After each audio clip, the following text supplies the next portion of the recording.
And it is richly deserved. Improve with every game, have Australia. They are now a champion team. The Aussies. Glenn Maxwell finishes off with a switch in two. Mitchell Marsh, the Aussies. The elusive title. So coming back to Australia. Brilliantly captain.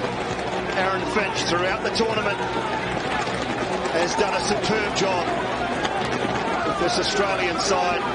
Not many believed at the start of the tournament, maybe not many even back in Australia. But as each game came and went, they got better. Different players stood up tonight. That man, how much does it mean to him? He's been through so much heartache on the cricket field, with injuries off the cricket field. And that embrace there, a couple of Western Australians. David Warner has been superb. Support staff, players who have been left on the sidelines without a game as well. They rejoice. So many contributions throughout this tournament from Australia. And they will bask in this as they should.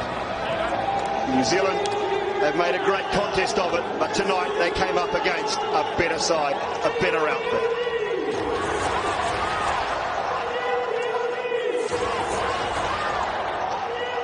Two good mates, Kane Williamson and David Warner, played a lot of franchise cricket together. That man will hurt.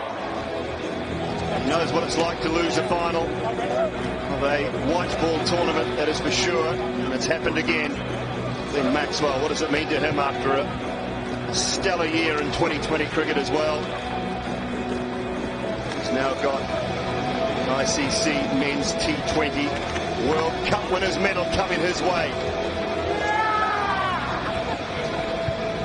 Batters win your games, bowlers win your tournaments, some say. And a couple of cracking performances on show tonight from quality Australian batters, Marsh and Warner. They will celebrate long and hard, and deservedly so.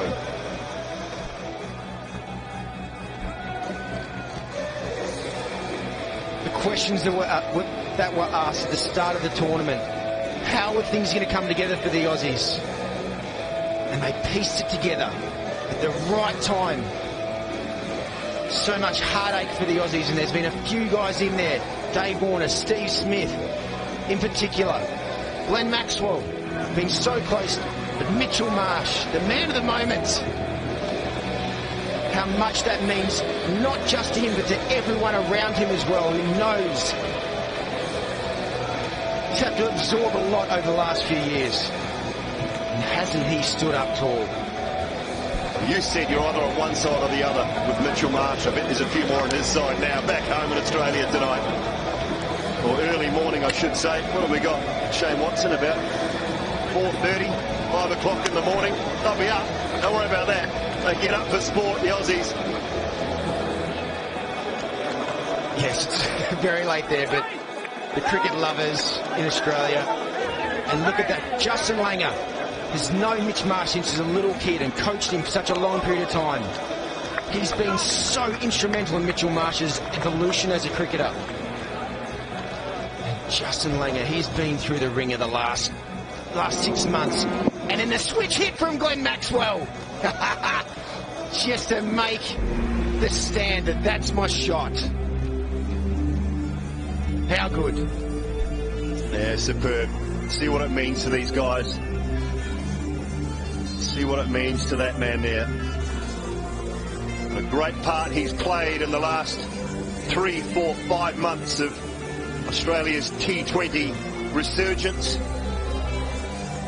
They didn't send their best team away. Not to Bangladesh, not to the West Indies. They saved it for this tournament. And they've been repaid. And repaid in spades. Justin Langer, as you said, troubled times, articles written, all sorts of conjecture. But this will feel incredibly good to him as well. That embrace there from the Perth lads, Stoinis and Marsh, Finch and Maxwell.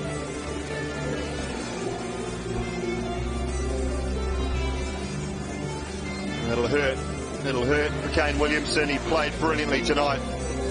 But as I said earlier, they came up against a better side tonight.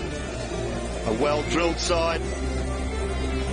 And a side that have come out comfortably on top in the end in a brilliant run chase.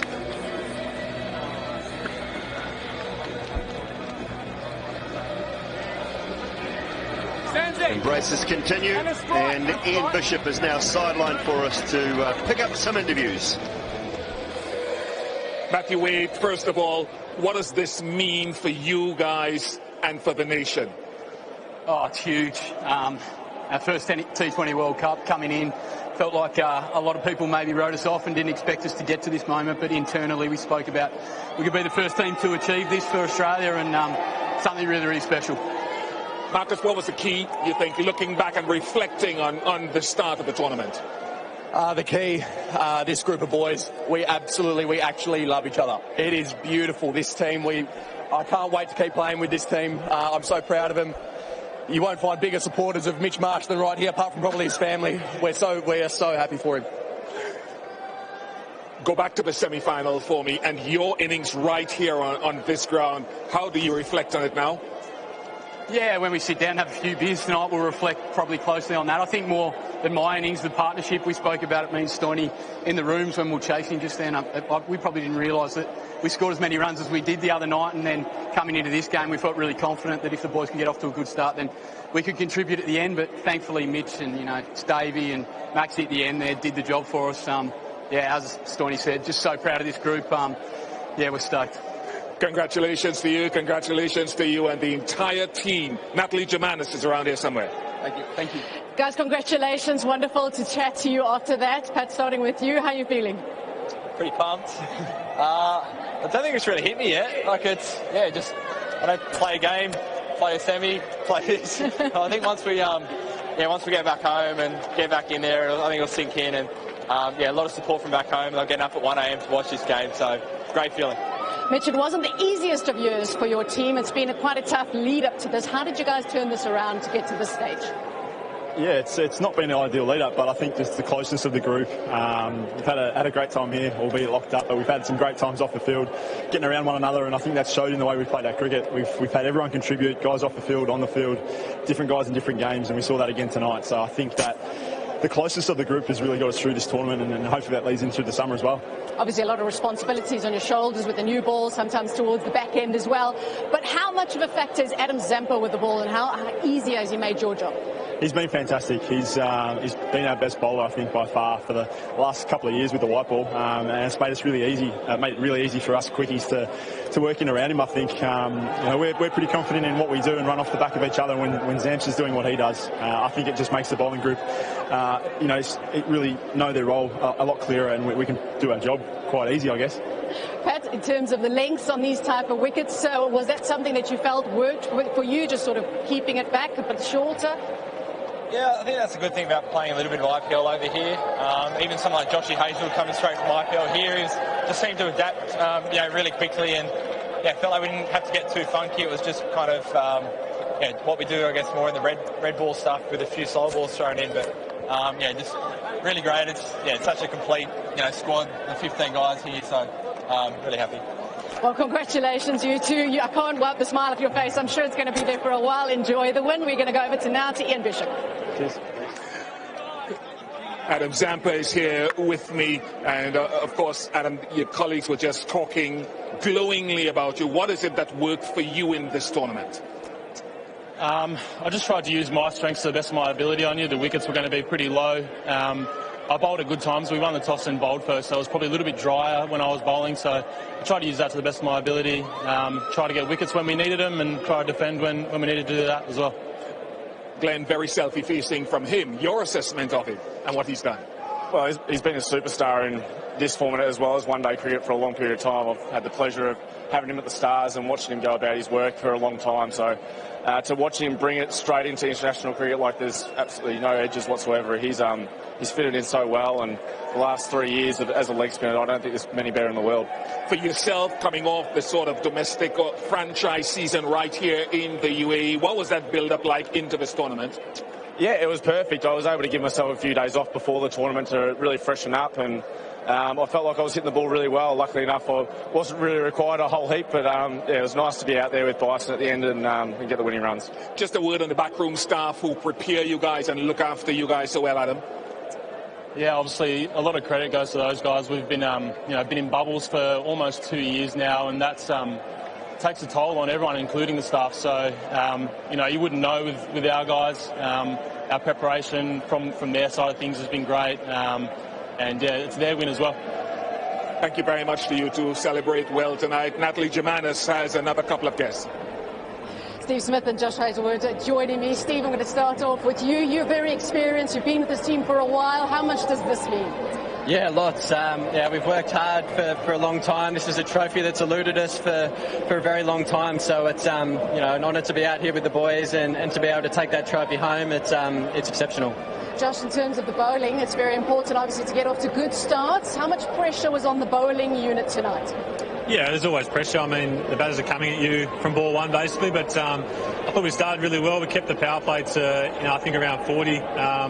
So pretty good effort there, and they obviously got away in the end. But we saw the wicket was pretty good, and exceptional chase from our guys. In terms of the assault from Kane Williamson, it was pretty tough. Obviously, he showed what you can do on this wicket. What was your thoughts at the halfway stage? He's a superb player, and he has been for a long time now. And another classical Kane innings, really. Scored all around the ground and hurts you when you bowl poorly. You know David Warner pretty well, Steve. What was your thoughts on his innings and his work through the tournament? Off at the start, saying he was out of form, but took one good innings and he was away. And today I thought he came out with exceptional intent again. Him and Mitchell Marsh, that partnership really set us up for the game, and really proud of those two boys. I think they've had great tournaments, both of them. Guys, you played exceptional for the last couple of weeks. Congratulations. Enjoy the win. We're going to go over now to Ian Bishop. Cheers. Justin Langer. Sometimes the last year has been a little bit tough.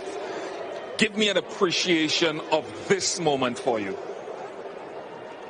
I suppose everyone who wins a World Cup says it's hard to process, it's hard to put it into words, but this is such a special group of people. And I know every coach, every captain says the same thing, but we've got some amazing cricketers here. We haven't had a chance to play together because different reasons for the last 12 months.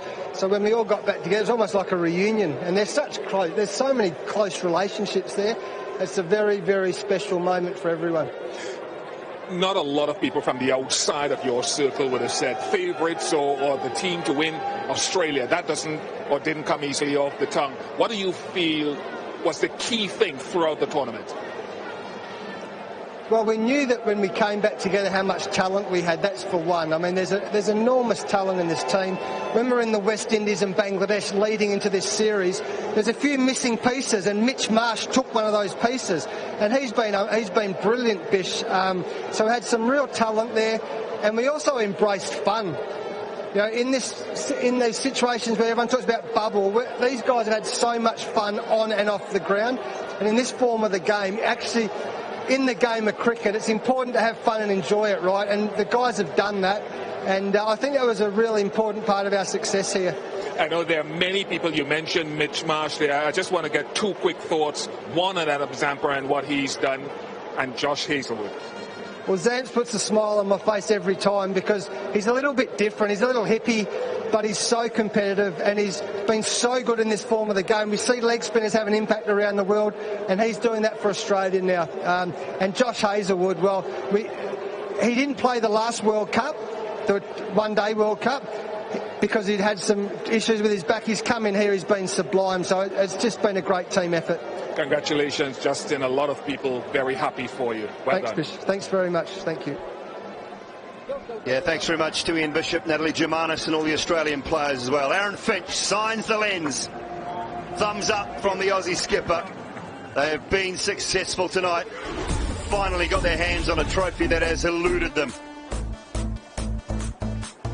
New Zealand put 172 for 4 on the board after losing their first wicket at 15. A partnership between Warner and Marsh, exceptional.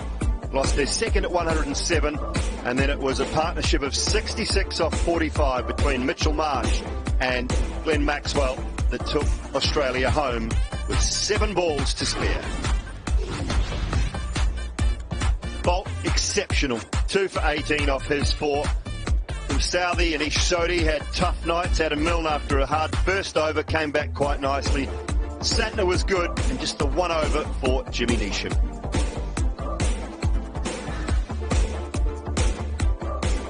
So, in summary, New Zealand's innings held together by Kane Williamson, 85 off 48. Guptill with 28, couldn't quite get going along with Phillips.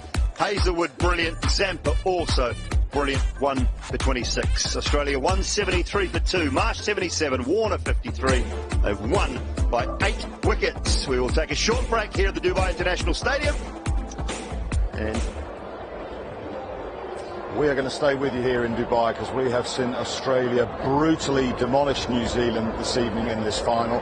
They have powered their way to becoming World T20 champions for the first time.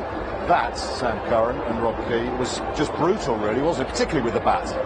Yeah, it was. I think I said at the halfway stage, I actually thought New Zealand were in the game, runs in the board in the final, but the way Mitch Marsh and those boys came out to bat Warner, they just had so much intent and almost, like what you're saying, how would you guys take that brave option, and they went that way. Mitch Marsh came in first ball and just smacked it straight for 6, and it was kind of like, well, here you go. And the wicket obviously did get a little bit better, but no, far too good. Specifically with Marsh, he just from ball 1, his presence sort of dominated the whole game, really. He hit the ball so hard. Yeah, and you remember when they played England, I think Smith came in maybe at 3, and they were mucking around with that position a little bit. And I know in T20 there's lots of things like matchups, all of that type of stuff. But actually, don't mess around with your 1, 2 and 3. Let those guys, because that's the bulk of the work in this format. Then you can change around, you can bring someone in at 4, it might be a Livingston for England, might be someone else, you might float someone a little bit. But giving him that role and just saying, off you go. I mean, you're right, he came in, that Milne sort of early on bowled him a ball on his hip, and he banged it for 6, and you just thought they're in trouble. And I reckon Sodhi just was intimidated by him, really, because Sodhi, I mean, we're sitting here watching thinking, seriously, that sort of ball, that dragged down long hop, he just smashed him, and that was just pressure. Can you be intimidated by a batsman, the power of the batsman? I think so, naturally. If the way he was striking, I kind of said, being here at the ground, you can actually hear the impact on ball. It's